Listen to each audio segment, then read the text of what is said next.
दोस्तों, आज के वीडियो में आप देखेंगे 2024 में रिलीज हुई एक्शन एडवेंचर से भरपूर एक मजेदार मूवी की स्टोरी जो एक ऐसे युवा लड़के के बारे में है जो पढ़ाई छोड़कर अपने दोस्तों के साथ अपने देश की ऐतिहासिक और पुरातात्विक विरासत को बचाने का काम शुरू करता है। इस दौरान उसे पता चलता है कि दुश्मन देश के लोगों को उसके देश में छिपी हुई एक ऐसी पुरातात्विक रहस्यमयी वस्तु चाहिए जिससे पूरी दुनिया बदल सकती है। तो उस रहस्यमयी वस्तु की खोज करके उसे दुश्मन देश के लोगों से बचाने के लिए ये युवा लड़का अपनी टीम के साथ एक ऐसे रोमांचक सफर पर निकलता है जहां हर कदम पर उसका सामना नए खतरों और रहस्यों से होता है। तो आखिर वो कौन सी पुरातात्विक वस्तु है जिसके पीछे दुनिया भर के लोग पड़े हैं और क्या कोई उसे खोज पाएगा तथा इस फैंटेसी स्टोरी में आगे क्या होगा, ये सब जानने के लिए वीडियो को पूरा आखिरी तक जरूर देखें। अब कहानी शुरू करते हैं। फिल्म की शुरुआत में रेगिस्तान में एक खोजी दल को दिखाया जाता है। खोजी दल के ये लोग कई दिनों से उस रेगिस्तान में कुछ खोज रहे होते हैं, पर अब तक इनके हाथ सिर्फ नाकामी ही लगती है। इस दौरान भूख प्यास से बेहाल होकर ये लोग एक जगह रुकते हैं। फिर इस दल के सदस्य अपने लीडर डैंग से कहते हैं, हमें अब तक वो नहीं मिला जिसके लिए हम इतने दिनों से इस निर्जन रेगिस्तान में भटक रहे हैं, इसलिए हम लोगों को अब यहाँ से वापस लौट चलना चाहिए, वरना भूख प्यास और गर्मी से हम सब मारे जाएंगे। इस पर लीडर डैंग उन लोगों से कहता है, अगर हम खाली हाथ लौटे तो बॉस हमें वैसे ही मार डालेगा। इसी बीच वो लोग देखते हैं कि आदमखोर खूनी सियारों का बड़ा झुंड दोनों ओर से उन लोगों पर हमला करने के लिए आगे बढ़ रहा है और देखते ही देखते आदमखोर खूनी सियारों का वो झुंड इन लोगों पर टूट पड़ता है और इन लोगों को नोचने घसीटने लगता है। अपनी जान बचाने के लिए खोजी दल के ये लोग इन आदमखोर सियारों से लड़ने की कोशिश भी करते हैं, पर सियारों की संख्या बहुत ज्यादा होती है, इसलिए वो लोग ज्यादा देर तक इनका मुकाबला नहीं कर पाते और ये सियार एक एक करके इन लोगों को नोचकर खा जाते हैं। फिर जो लोग बच गए होते हैं उन्हें भी रेगिस्तान से एक विशाल बिच्छू निकलकर अपना शिकार बना लेता है। पर इन सब के बीच उनमें से एक आदमी वहां गिरी एक सुनहरी जेड प्लेट लेकर वहां से बचकर भाग निकलने में कामयाब रहता है। इसके बाद कुछ साल बाद का वक्त दिखाया जाता है जहां रात में टिंग नाम का एक स्मगलर अपने देश की एक ऐतिहासिक बुद्ध मूर्ति को एक अंग्रेज को बेचने के लिए उसके साथ डील कर रहा होता है। लेकिन तभी लुफी नाम का एक युवा वहां पहुंच जाता है और टिंग से कहता है, तुम्हें शर्म नहीं आती अपने देश की बहुमूल्य धरोहरों की चोरी करवाकर उन्हें विदेशियों के हाथ बेचते हुए? तो स्मगलर डिंग कहता है, जिंदा रहना चाहते हो तो चुपचाप अपनी टीम के साथ यहाँ से निकल जाओ। दरअसल लुफी एक अमीर बाप का बेटा होता है, पर वो बहुत बड़ा देशभक्त भी होता है और अपने देश की ऐतिहासिक धरोहरों की रक्षा के लिए वो अपनी पढ़ाई बीच में ही छोड़कर एक ऐसी टीम बनाता है जिसका काम अपने देश की पुरातात्विक धरोहरों का संरक्षण करना और उन्हें विदेशियों के हाथ पड़ने से रोकना होता है। और आज मिली सूचना के आधार पर वो टिंग को रोकने आया था। अब तक उसकी टीम भी वहां आ जाती है जिसमें कि उसके दोस्त होते हैं। ये देखकर टिंग अपने लोगों से लुफी और उसकी टीम पर हमला करने को कहता है। तो अब लुफी के साथियों और उन लोगों के बीच लड़ाई शुरू हो जाती है जिसमें लुफी टिंग से लड़ रहा होता है जबकि उसके दोस्त अपनी क्वाड बाइक्स पर सवार होकर टिंग के साथियों से। आखिरकार कुछ ही देर में लुफी की टीम स्मगलर टिंग के लोगों को धूल चटा देती है। अब टिंग लुफी से माफी मांगते हुए आगे से ऐसा काम न करने की कसम खाता है। अगले सीन में खोजी दल के जिंदा बच गए लीडर डैंग को दिखाया जाता है। एक जापानी स्मगलर उस बहुमूल्य ऐतिहासिक सुनहरी जेड प्लेट को डैंग से सोना देकर खरीद लेता है। तो डैंग उससे कहता है, तुम मुझसे ये सुनहरी प्लेट खरीद कर इसके जरिए जो खोजना चाह रहे हो उसमें कितना खतरा है इसका तुम लोगों को जरा भी अंदाजा नहीं, क्योंकि इसके चक्कर में मैं एक बार मौत के मुंह से वापस आ चुका हूँ। फिर जैसे ही डैंग सोना लेकर अपनी कार में आकर बैठता है, जापानी स्मगलर उसकी कार में बॉम्ब ब्लास्ट करके उसको मरवा देता है। अगले सीन में लुफी को अपने चार दोस्तों भोंदू, हकला, शानू और निसी के साथ बात करते हुए दिखाया जाता है। इस दौरान निसी उन लोगों से कहती है, जापानी स्मगलर आज रात की ट्रेन से हमारे देश की कई बहुमूल्य ऐतिहासिक वस्तुएं चोरी छिपे अपने देश ले जा रहे हैं। तो अब रात में लुफी और उसके साथी भी उस ट्रेन में सवार हो जाते हैं। इसी ट्रेन में निनी नाम की एक लड़की भी होती है। वो भी जापानी स्मगलर से सुनहरी जेट प्लेट लूटने के इरादे से आई हुई होती है। तो जैसे ही वो स्मगलर के अपार्टमेंट में घुसने की कोशिश करती है,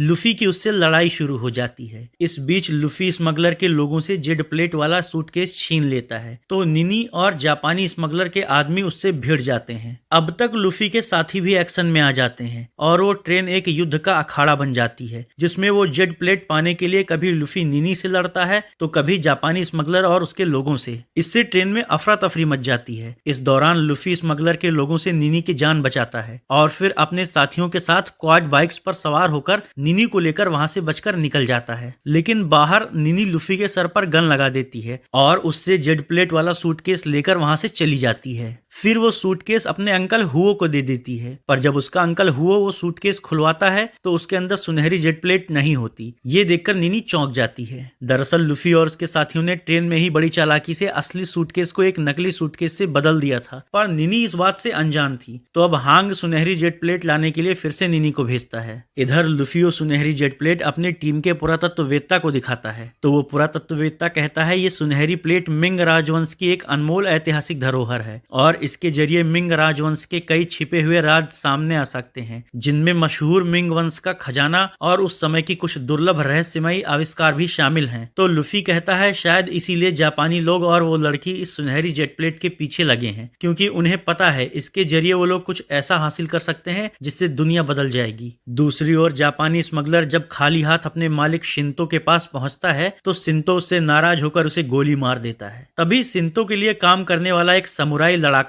डोडा वहां आता है और अपने मालिक से कहता है भले ही ये सुनहरी जेट प्लेट लाने में नाकाम रहा, पर मैं उस प्लेट को हर हाल में लेकर आऊंगा। तो जापानी माफिया शिंतो से कहता है अगर तुम फेल हुए तो तुम्हारा हश्र भी इसके जैसे ही होगा। इधर निनी लूफी से वो सुनहरी प्लेट हासिल करने के लिए छुपकर उस पर नजर रख रही होती है। फिर जब वो लूफी के पास जाती है तो लूफी उस पर लाइन मारता है क्योंकि वो उसे पसंद आ गई होती है, पर निनी कहती है मुझे वो सुनहरी प्लेट हर हाल में चाहिए। तो लूफी उसको अपना एड्रेस देते हुए कहता है जिसने भी तुम्हें वो प्लेट लाने के लिए भेजा है उससे कहो कि मेरे सामने आकर प्लेट हासिल करने के पीछे उसका मकसद बताए। फिर वो अपने घर चला जाता है जहां उसके पापा आए हुए होते हैं और उससे कहते हैं तुमने अपनी बहुत मनमानी कर ली, अब मैं तुम्हें अपने साथ हांगकांग लेकर जाऊंगा। तो लूफी कहता है मैंने अपनी पढ़ाई छोड़कर ये काम इसलिए नहीं शुरू किया कि इसको यूं ही छोड़ दूं। इस पर उसका बाप उससे कहता है तुम समझ नहीं रहे हो कितना बड़ा खतरा है तुम पर। यहाँ जापानी माफिया और लीडर्स का प्रभाव बढ़ता ही जा रहा है और अब तो वो लोग हमारे देश की सरकार तक को कंट्रोल करने के लिए यहाँ अपने लोग शामिल कर रहे हैं तथा जिसने भी उनकी बात नहीं मानी उसको शिंतो ने मरवा दिया और वो कुछ बहुत बड़ा प्लान कर रहा है। वो कुछ ऐसा हासिल करना चाहता है जिससे उसका प्रभाव पूरी दुनिया में फैल जाए और तुम उसके रास्ते का रोड़ा बन रहे हो। पर लूफी कहता है अगर अपने देश के लिए मेरी जान जाती है तो जाए, लेकिन मैं अपने देश की धरोहरों की विदेशियों से हर हाल में रक्षा करूंगा। और वो हांगकांग वापस जाने से मना कर देता है। इसके बाद लूफी अपने दोस्तों के पास जाता है जहां वो लोग चर्चा करते हैं कि जापानी कुछ बड़ा प्लान कर रहे हैं और ये ऐतिहासिक प्लेट उनका प्लान पूरा करने में उनकी मदद कर सकती है। तभी निनी अपने चाचा हुओ के साथ वहां आ जाती है। उसका चाचा लूफी से कहता है मैं एक पुरातत्व खोज करता हूं और तुम्हारी तरह ही अपने देश की ऐतिहासिक और सांस्कृतिक धरोहरों का संरक्षण करना चाहता हूं। अब निनी लूफी और उसके साथियों को इतिहास के कुछ पन्ने देती है और उन लोगों से कहती है कि लोगों को लगता है कि मिंग वंश का पतन अपने आप ही हुआ था, पर यह सच नहीं है। बची हुई सेना ने मिंग वंश का खजाना और एक अनोखा दुर्लभ आविष्कार किसी गुप्त स्थान पर छिपा दिया था। आगे उसका चाचा कहता है और उस गुप्त स्थान तक पहुंचने का नक्शा इस सुनहरी प्लेट में बड़ी ही चालाकी से छिपा दिया गया था, इसलिए हमें जापानियों से पहले उस जगह तक पहुंचना होगा। तभी हम ये जान पाएंगे कि मिंग वंश ने ऐसा क्या छिपाया था जिसको पाकर ये जापानी पूरी दुनिया पर हावी होना चाहते हैं। ये लोग बातें ही कर रहे होते हैं कि तभी इन लोगों पर गोलियों की ताबड़तोड़ बौछार शुरू हो जाती है और बचने के लिए ये लोग इधर उधर छिपने लगते हैं। पर इस दौरान लूफी के एक साथी हकला को गोली लग जाती है और वो मर जाता है। ये देखकर लूफी और उसके साथी बहुत दुखी हो जाते हैं, पर शिंतो के आदमियों के हमलों से बचने के लिए मजबूरी में लूफी और उसके साथी वहां से भागते हैं। फिर हमलावर डोडा सुनहरी प्लेट वाला वो सूटकेस उठा लेता है। दूसरी ओर भागते हुए लूफी को अपने पिता का ध्यान आता है तो वो अपनी टीम के साथ वापस लौट पड़ता है, पर अब तक बहुत देर हो चुकी थी क्योंकि डोडा और उसके साथियों ने उसके पिता को भी गोली मार दी थी और लूफी के वहां पहुंचते ही वो भी दम तोड़ देते हैं। बेचारे लूफी पर दुखों का पहाड़ टूट पड़ता है। पहले दोस्त और फिर पिता की मौत उसे गुस्से और बदले की भावना से भर देती है। उधर शिंतो सुनहरी प्लेट को अपने आदमी डोडा के हाथों में देकर उसे अपने प्राइवेट जहाज से उस गुप्त जगह की खोज में भेजने की तैयारी कर रहा होता है। लेकिन इससे पहले कि डोडा का प्लेन टेक ऑफ करता, लूफी अपने साथियों के साथ क्वाड बाइक्स पर सवार होकर वहां पहुंच जाता है। अब शिंतो के लोग उन लोगों पर गोलियां चलाने लगते हैं तो लूफी और उसके साथी भी शिंतो और उसके लोगों पर गोलियां चलाते हैं। इस गोलीबारी के बीच शिंतो डोडा से प्लेन लेकर उस जगह की खोज में निकल जाने को कहता है। इसलिए डोडा पायलट से उस प्लेन को उड़ाने को कहता है। ये देखकर लूफी और उसके साथी रनवे पर उस प्लेन का पीछा करते हैं और लूफी अपनी बाइक्स लेकर प्लेन के अंदर घुस जाता है। अब तक प्लेन उड़ चुका होता है और प्लेन के अंदर ही डोडा और लूफी में जोरदार लड़ाई शुरू हो जाती है। दोनों एक दूसरे की जान लेने पर उतारू होते हैं। इस दौरान लूफी के हाथ से चली गोली पायलट को लग जाती है और वो मारा जाता है। इससे उड़ रहा वो प्लेन अनियंत्रित हो जाता है और नीचे की तरफ आने लगता है तथा संतुलन बिगड़ने की वजह से आपस में लड़ रहे लूफी और डोडा भी प्लेन में इधर से उधर लुढ़कने लगते हैं। आखिरकार ये अनियंत्रित प्लेन एक रिहायशी इलाके में जा गिरता है। इस दौरान डोडा लूफी को लात मारकर बाहर फेंक देता है और खुद वो सूटकेस लेकर प्लेन से बाहर आ जाता है। लेकिन तभी निनी वहां आकर अपनी गाड़ी से डोडा को ठोकर मार देती है और लूफी तथा उस सूटकेस को लेकर वहां से चली जाती है। रात में लूफी अपनी जान बचाने के लिए निनी को शुक्रिया कहता है तो निनी और उसका चाचा लूफी से कहते हैं हमें जल्दी से जल्दी सुनहरी जेड प्लेट में छिपे नक्शे वाली जगह पर पहुंचना होगा, इससे पहले कि सिंतो और उसके लोग वहां पहुंचे। इसी बीच लूफी का दोस्त भोंदू वहां आता है और बात करते करते जैसी ही वो उस प्लेट को हिलाता है उस पर एक मानचित्र उभर आता है। तो निनी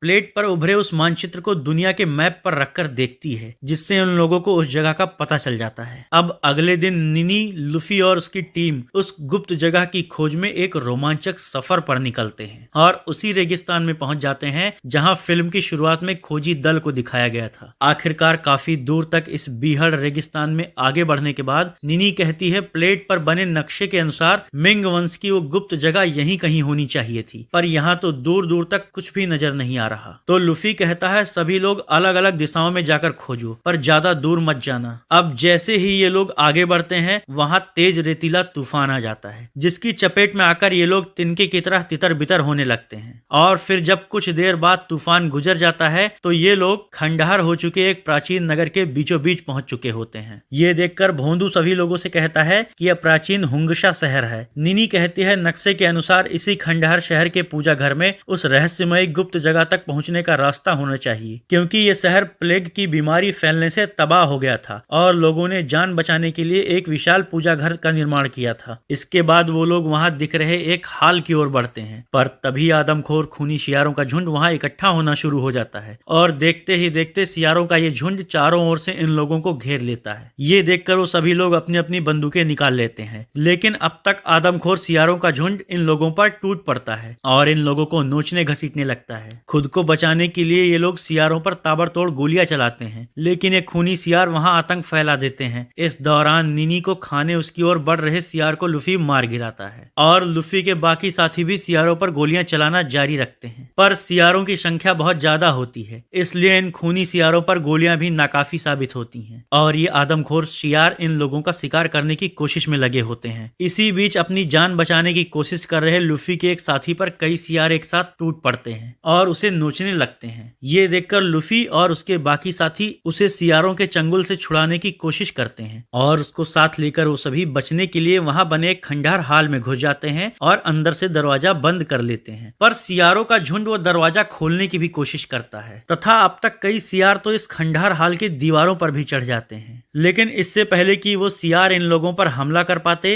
वहां एक विशाल गरुड़ पक्षी आ जाता है और इन सियारों पर टूट पड़ता है जिससे सियारों में अफरा तफरी मच जाती है और सभी सियार उस गरुड़ से बचकर भागने लगते हैं। इस दौरान लूफी के जिस साथी के हाथ को सियारों ने नोचा था उसमें जहर फैलने लगता है तो निनी कहती है इस जहर को इसकी पूरी बॉडी में फैलने से रोकने के लिए इसका हाथ काटना होगा। लूफी ऐसा नहीं चाहता था इसलिए लूफी का वो साथी खुद ही अपना हाथ काट देता है। रात होने पर लूफी और निनी बातें करते हुए एक दूसरे के करीब आने लगते हैं। तभी इन दोनों को हाल के अंदर से किसी के चिल्लाने की आवाज सुनाई पड़ती है इसलिए ये लोग अंदर भाग कर जाते हैं तो देखते हैं कि अंदर इनके साथियों को बहुत से बिच्छू दिखाई दे रहे थे जो बुद्ध की एक मूर्ति के नीचे से बाहर आ रहे होते हैं। ये देखकर लूफी जब बुद्ध की उस मूर्ति को ध्यान से देखता है तो उसे मूर्ति के हाथ पर वैसी ही आकृति दिखती है जैसी उस सुनहरी प्लेट में उभरी हुई होती है। लूफी ये बात निनी को बताता है और फिर प्लेट को बुद्ध की हथेली में बने खांचे पर रखकर घुमा देता है। ऐसा करते ही बुद्ध की मूर्ति एक तरफ खिसक जाती है और उस जगह पर नीचे जाने का एक रास्ता दिखाई देने लगता है तो ये लोग उस रास्ते से नीचे बनी गुप्त गुफा में जाते हैं। अब तक सिंतो भी डोडा और अपने बाकी साथियों के साथ इस खंडहर शहर तक पहुंच जाता है। इधर मूर्ति के नीचे के रास्तों से होते हुए लूफी और उसकी टीम आगे बढ़ती है। वहां सामने गुफा की दीवार में एक बड़ा बंद दरवाजा लगा होता है। उस पर चित्रित जानकारी को पढ़कर निनी सबसे बताती है कि उस समय सोने की बनी 500 बड़ी बुद्ध मूर्तियों को भारत से यहाँ लाया गया था, शायद हमें अंदर जाने पर यहाँ बाकी के छुपे राज पता चल सके। फिर वो दरवाजे पर लगी पट्टियों को सही क्रम में खिसकाती है, जिससे वो दरवाजा खुल जाता है। अब ये सभी लोग अंदर जाते हैं, जहाँ एक बड़ी बुद्ध की मूर्ति के चारों ओर कई मूर्तियां रखी हुई होती हैं। तो भोंदू सबसे पूछता है कि आखिर यहाँ इतनी सारी बुद्ध की मूर्तियां क्यों हैं और इन मूर्तियों का पेंट कैसे झड़ रहा है। किसी को वहाँ का रहस्य समझ में नहीं आ रहा होता। तभी इन लोगों की नजर वहीं पास में रखे हुए प्राचीन सोने चांदी की वस्तुओं पर पड़ती है। तो लूफी के साथ ही सोने की ईंटें और बाकी सामग्री अपने पास भरने लगते हैं। निनी कहती है ये सब जरूर मिंग राजवंश का होगा। इसी बीच भोंदू और बाकी सभी लोगों को वहाँ एक बड़े से पात्र में रखा हुआ कोई केमिकल दिखता है। लूफी कहता है कोई भी इसको मत छूना, क्योंकि ये खतरनाक हो सकता है। अब तक सिंतो भी अपने आदमियों के साथ वहाँ आ जाता है। वो अपने साथ निनी के चाचा हुओ को भी पकड़ लेता है। हुओ निनी से कहता है हमारे ही एक साथी अबीद ने गद्दारी करके हमारी सूचना सिंतो को दे दी। अब सिंतो वहाँ रखे उस केमिकल की तरफ इशारा करते हुए हुओ से कहता है तो यही है मिंग वंश के समय में बनाया गया सबसे दुर्लभ केमिकल, जिससे किसी भी इंसान को शैतान बनाया जा सकता है। हुओ कहता है हाँ, ये उस वक्त के वैज्ञानिकों की गलती से बना था। तो सिंतो कहता है इसकी मदद से मैं एक शक्तिशाली सेना बनाकर पूरी दुनिया पर राज करूंगा। हुओ कहता है मेरे जीते जी ऐसा बिल्कुल नहीं होगा। ये सुनते ही सिंतो के इशारे पर डोडा उसे मार डालता है। फिर सिंतो अपने आदमियों से लूफी के साथियों को भी मार डालने को कहता है और दोनों ओर से भीषण लड़ाई शुरू हो जाती है, जिसमें सिंतो के आदमी लूफी की टीम के लोगों पर गोलियां चलाते हैं और लूफी के टीम के लोग खुद को बचाते हुए सिंतो के आदमी पर गोलियां चलाते हैं। इस दौरान डोडा और लूफी में भी जोरदार लड़ाई होती है। डोडा लूफी की जान लेने पर उतारू होता है। इस गोलीबारी में वहां रखी उन मूर्तियों के ऊपर का पेंट उजड़ने लगता है और मूर्तियों का असली सोने का स्वरूप सामने आने लगता है। ये देखकर सिंतो बहुत खुश हो जाता है। दरअसल वहां रखी सारी मूर्तियां शुद्ध सोने की बनी थी, जिनके ऊपर मिट्टी का पेंट लगा दिया गया था ताकि किसी को ये राज पता न चलने पाए और ये मूर्तियां चोरी से बची रहें। दोनों ओर से हो रही इस लड़ाई में कुछ लोग मारे जाते हैं और कुछ घायल होते हैं। इसी बीच केमिकल भरने की कोशिश कर रहे अपने गद्दार साथी को भी निनी गोली मार देती है। इधर लूफी और डोडा की लड़ाई में लूफी को कमजोर पड़ता देखकर लूफी का लूला साथी भी डोडा से भिड़ जाता है, तो डोडा उसकी भी जान लेने की कोशिश करता है। अब तक लूफी फिर से उठकर डोडा से लड़ने लगता है, लेकिन डोडा उसे जमीन पर गिरा देता है और उसे तलवार घुसाने लगता है। इसी बीच एक विशाल बिच्छू जमीन चीरकर बाहर आ जाता है। तो अब जैसे ही डोडा का ध्यान उस पर जाता है, लूफी मौका पाकर डोडा की तलवार से उसका ही काम तमाम कर देता है। इधर बाहर आया वो बिच्छू सभी पर हमला करने लगता है, तो वहां मौजूद सभी लोग उस पर गोलियां चलाने लगते हैं, पर उस विशाल बिच्छू पर उन गोलियों का कोई असर नहीं होता और वो उन लोगों पर हमला करना जारी रखता है। इस हमले में वो लूफी की एक साथी लड़की को भी डंक घुसाकर मार डालता है। तो अब बिच्छू को किसी भी तरह काबू में ना आता देखकर और अपने बाकी दोस्तों की जान बचाने के लिए घायल लूफी एक बैग में बॉम्ब भरकर बिच्छू की ओर भागता है और बिच्छू के पास जाकर उसे ब्लास्ट कर देता है, जिससे बिच्छू और लूफी दोनों के चीथड़े उड़ जाते हैं। लूफी के इस बलिदान से न सिर्फ उसके कुछ दोस्त जिंदा बच जाते हैं, बल्कि उसके देश की धरोहर भी सुरक्षित रहती है। इस तरह ये एक्शन एडवेंचर फिल्म यहीं खत्म हो जाती है। अगर आपको भी ये कहानी पसंद आई हो तो वीडियो को लाइक और शेयर करें और चैनल को सब्सक्राइब